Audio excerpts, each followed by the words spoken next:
First of all, I'm very happy to be here with you. And yes, my books, I write them since my children were very small. And at that time, I just wrote my books in Portuguese, because every night I told them the stories.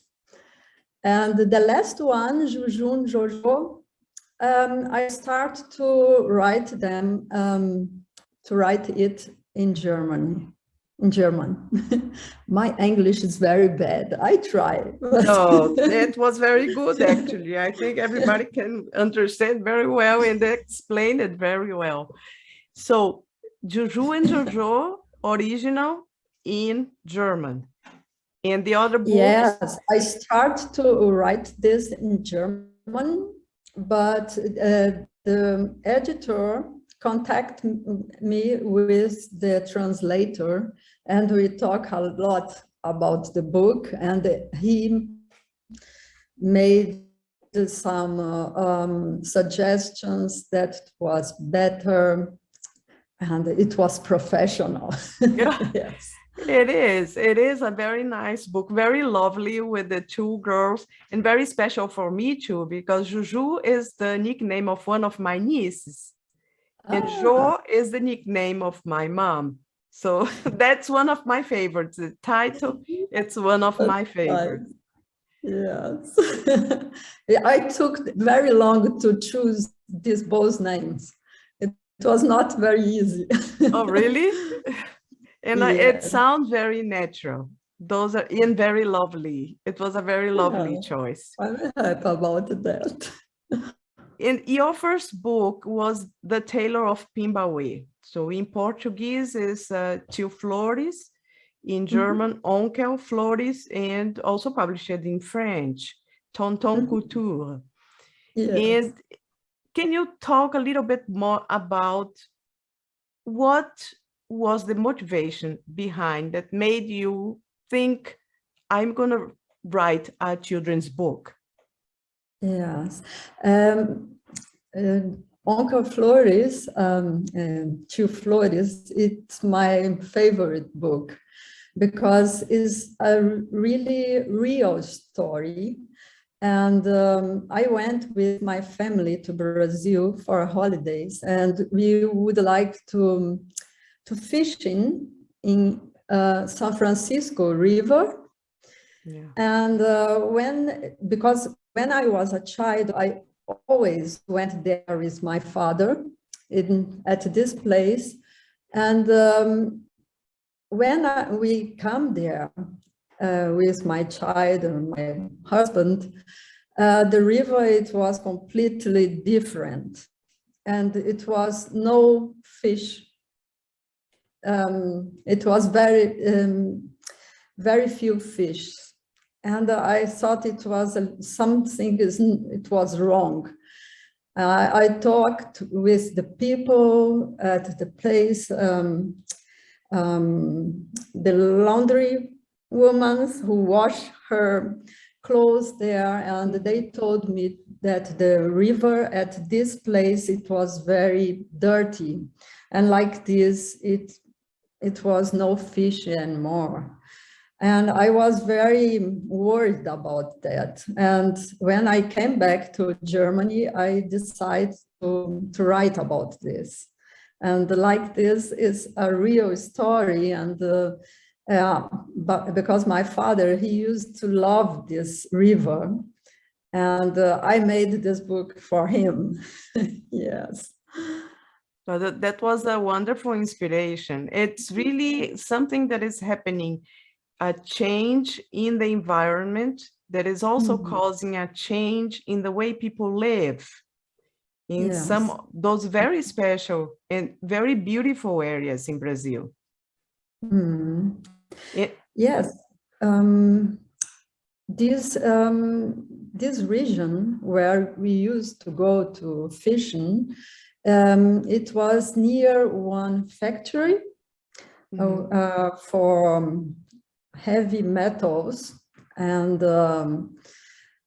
It was near Três Marias, and this factory to give us work for the whole population who lives at this region. But it was what happened in the last years. It was not so good. It's a lot of environment problems. Yeah, it really inspired you because it's a very touching story also of a young boy taking the initiative to do some change, to try to help his uncle. So one can say that you were really inspired by the situation that you saw there. Yes, I thought I could do something like this in a child book. It was my hope. The original you wrote in Portuguese, isn't it? Yes, yes. So, okay. So the first, and you mentioned that was first published in Germany. So the first publication was in German. Yes, yes. Okay. It was agents who take the book to Brazil from here. It was the other way to get my book in Brazil. It's very difficult to publish a book in Brazil. Yeah. Nowadays, like for someone who are not known and who just made 2 books until there, and it was very difficult. I was very happy about this. Well, I think it was a very good way for you. In the end, it was a very good path. It worked very well. Yeah, it works well. Yeah. So there we have in the screen, you can see, everybody can see a little bit of the cover page from the tailor of Pinbauê, the tailor in Pinbauê, the best tailor, Uncle Flores and Tio Flores. And you said that you were going to read a little bit for us, isn't it? Yes, I can do this. Yeah, I try. Yeah, I'm sure it will be fine. And also people can look at some of the pictures. It's not high quality, but at least people can have an idea about the illustration that you did for that book. Yes. Okay, I start. Okay. Uncle Flores is a tailor, the best in Pinbauê. When I was a child, I spent a lot of time with him, and he taught me many things. How to cut clothes, how to sew on buttons, how to tack. The only thing I wasn't allowed to use was his sewing machine. It was his most precious treasure. But I liked to watch him step on the pedal, and I loved the rattling sound of the black machine when the pedal went up and down, clock, clock, clock, clock. When I helped him to cut the clothes, Uncle Flores told me, "Hold it tight, Edinho, or else it will be crooked." Zzz. We cut through the clothes with 2 big pairs of scissors until they met in the middle. I would get up early in the morning and I go over Uncle Flores' house for a breakfast. When I came to his house, it was still dark. I could hear my uncle sing from afar. He liked to sing while he shaves. When I was done, we had coffee and bread together. This will help you concentrate at school, Uncle Flores would say. After school, I went back to Uncle Flores and spent the afternoon with him. My mom only came back from work in the evening. When I was done with my homework, we sat in the kitchen and my uncle told me stories. I liked the one best that began with Once Upon a Time.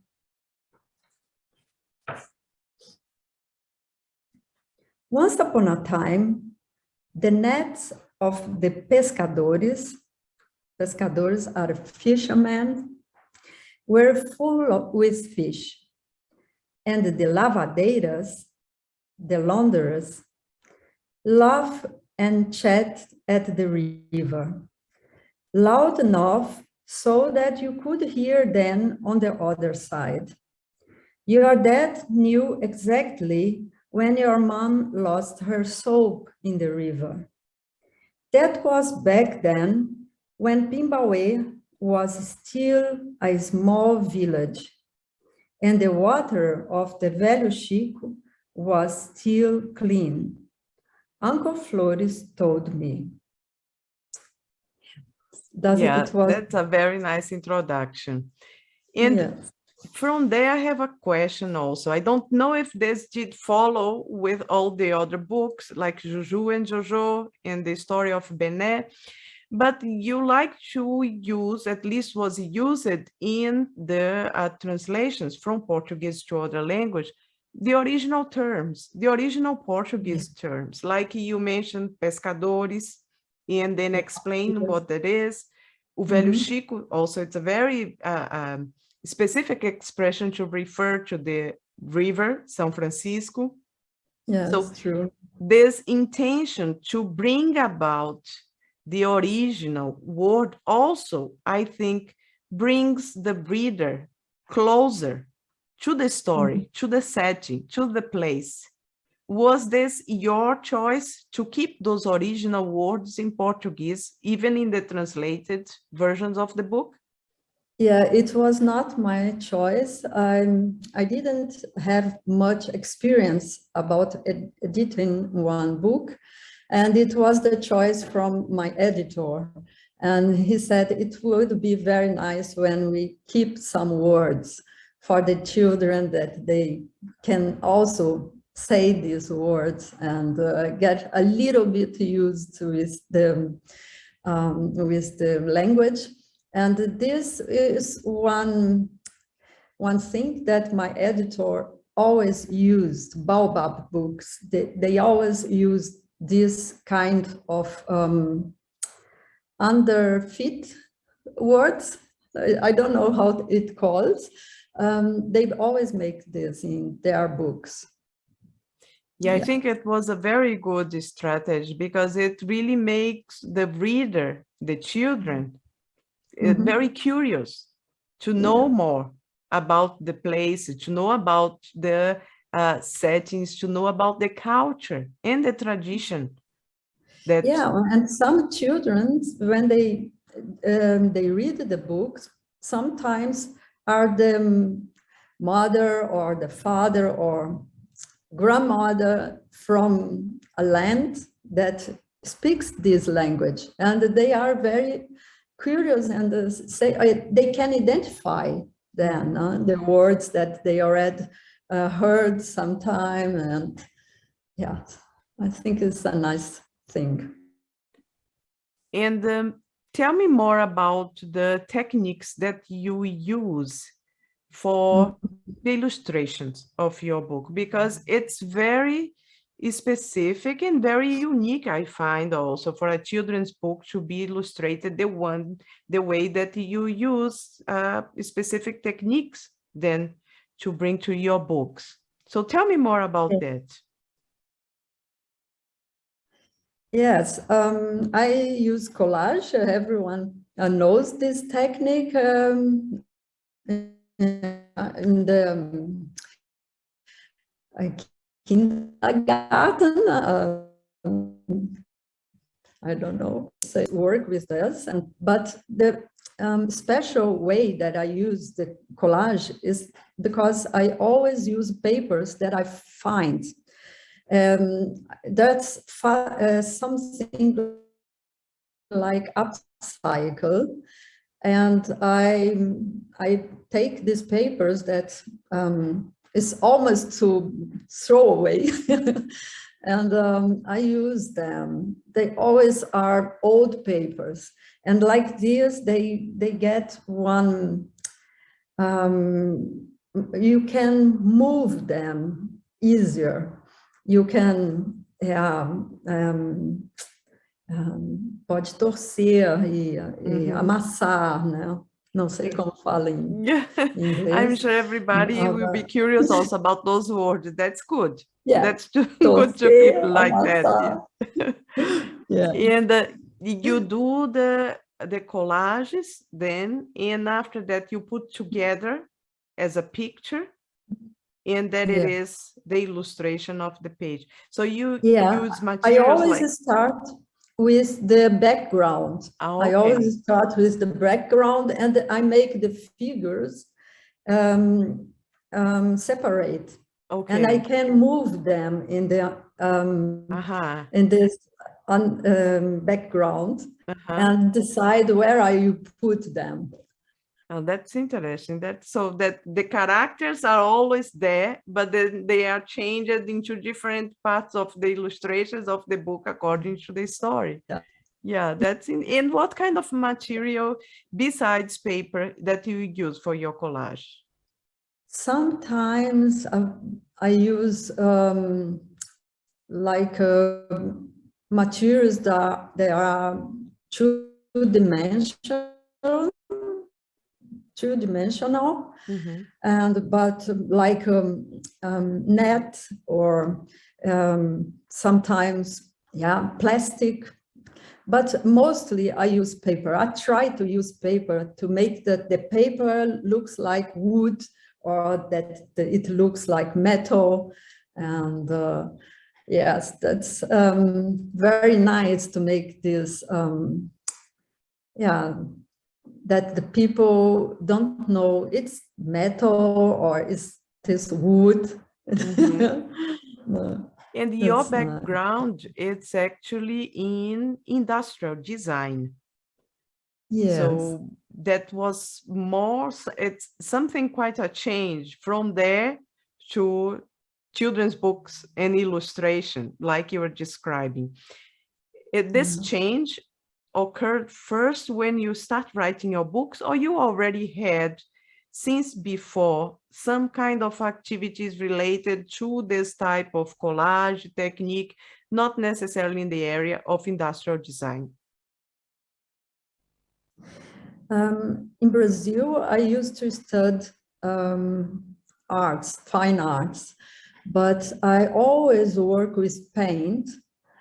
And in my study in Berlin, industrial design, I stopped to make arts when I was there. And about 10 years, I didn't make any art, just at the computer. And yes, and when the children were small, I started to write for them and to make pictures that they see what I mean.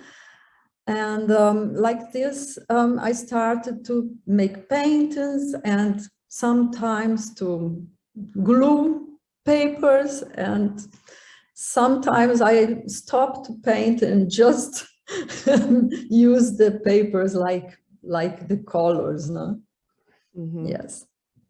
Yeah, I think that the children in your life had a very good influence on this change. Isn't it? It sounds like. And moving to your other book, which is the most recent one, is the Juju and Jojo, isn't it? Yeah, that's the most recent. Yeah. That's a different story, but also taking place in a specific environment in which the children start to question what is going on and how things are the way they are around them. And this is a change of setting from the River São Francisco to the big city. Yes. Was this story also inspired by some kind of real experience you had, or it was just your imagination and fantasy? It's also a real experience. I grew up in one big house and a flat. We had a flat at fifth floor. And like this, I thought about to write for children that grow up in big cities and have also this experience that they don't have a garden to play, but also in these big cities, there are a lot of nature that grow up between all the buildings, and also there are a lot of insects, and I like to talk about this, yes.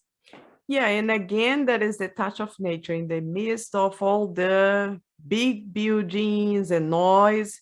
There is a tree that is growing there, and it's something that catches the attention of the children, curiosity of the children as well. And even the small world around them, like the insects and the small creatures, and that really makes them curious about where they live. So it's not just the big scenery, but also the small, the very small, that the surround that is next to them. So Juju and Jojo, this story was also originally in German.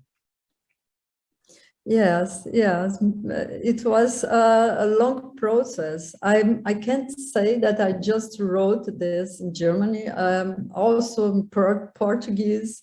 I mixed up everything. Sometimes I go from one language to other, and it makes this richer, because some words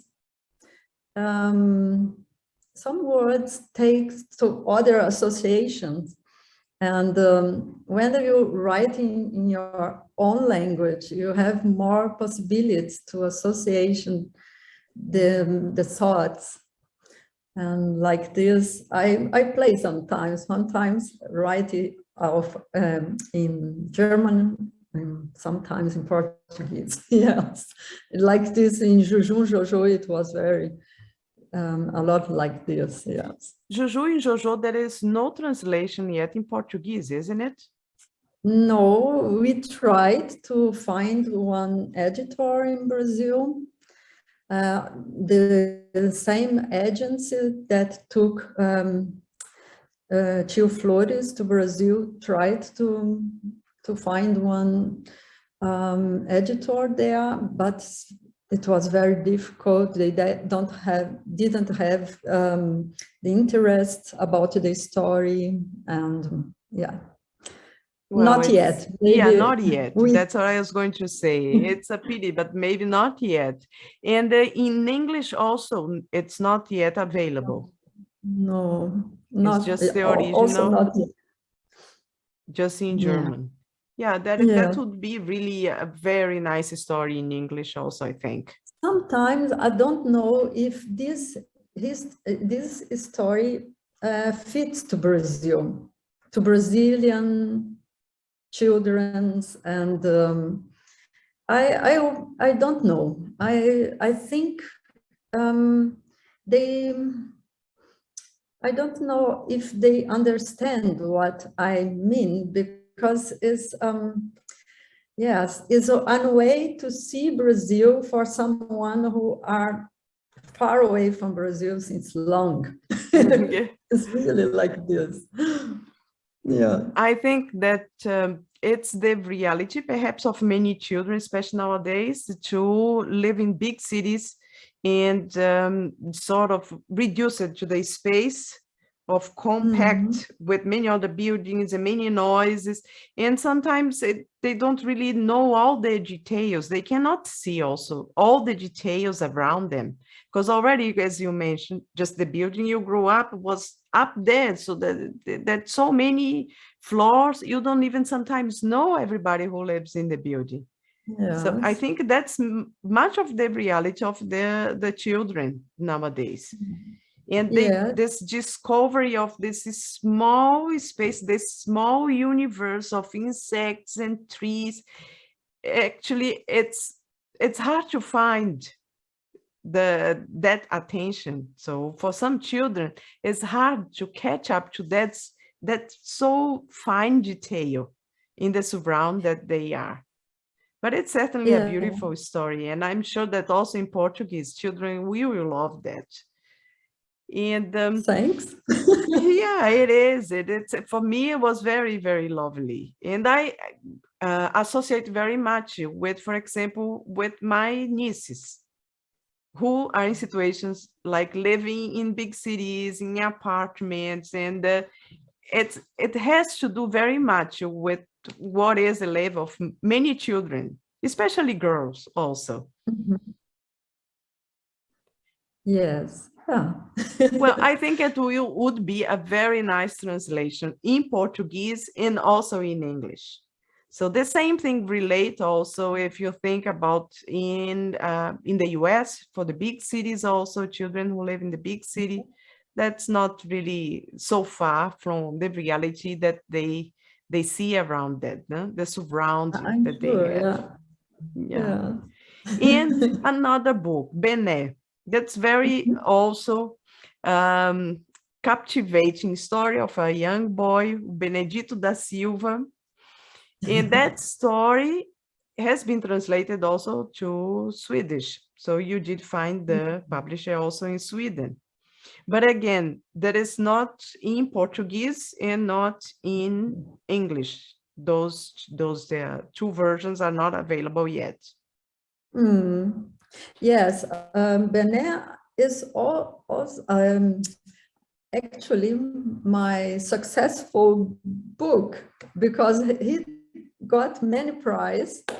And at the beginning, it was published in 2014 before the World Cup, football World Cup. And we sold the como é que fala? Direitos autorais. The rights. The rights for a Brazilian editor, and they didn't have time to publish the book before the World Cup. And after the World Cup, nobody was interested about football because Brazil lost very bad. And it was so a pity. I was very, very sad about this. Yeah, but maybe for the next World Cup. Maybe. Yeah, but again, in the book, Bené, you make use of the specific words without translating that. That was a very clever choice, I should say, from your editor. So words like the feijoada and other typical words. So it's an opportunity to explain a little bit about Brazil's culture and tradition also.